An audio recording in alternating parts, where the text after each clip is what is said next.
রিম্পি বল আমার কাছে হেয়ারের কোর্স করে বা হেয়ার স্টাইলের কোর্স করে কি শিখতে পেরেছো সেটা একটু শিখতে পেরেছি এটা বলতে হবে। হ্যাঁ আমি এত কিছু শিখেছি মানে বলতে পারছি না এখন ঠিক করে।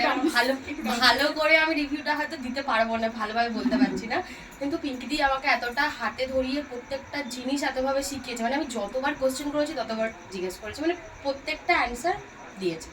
যতবার ফোন করেছি একবারও বিরক্ত হয়নি। সব থেকে বড় কথা, মানে অনেক জায়গায় হয় কি ম্যামকে 14বার ফোন করলে ম্যাম বিরক্ত হয়ে ফোন কেটে দেয়। পিঙ্কিদি হ্যাঁ এটা পারছি না, পিঙ্কিদি বলছে হ্যাঁ ঠিক আছে আমি এটা এরকমভাবে করতে হয় ওটা এরকমভাবে করতে হয়। এত সুন্দরভাবে শিখেছে, আমার মনে হয় না যে এরকমভাবে এখনকার টাইমে কেউ শেখায় বলি।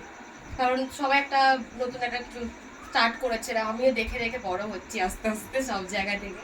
তো খুবই ভালো লেগেছে আমার শিখে, প্রত্যেকটা জিনিস আমি খুব ভালোভাবে শিখেছি। আমি চাই যে মানে আমার পিঙ্কিদি ভার্সেস ম্যাম সবই আমার একই।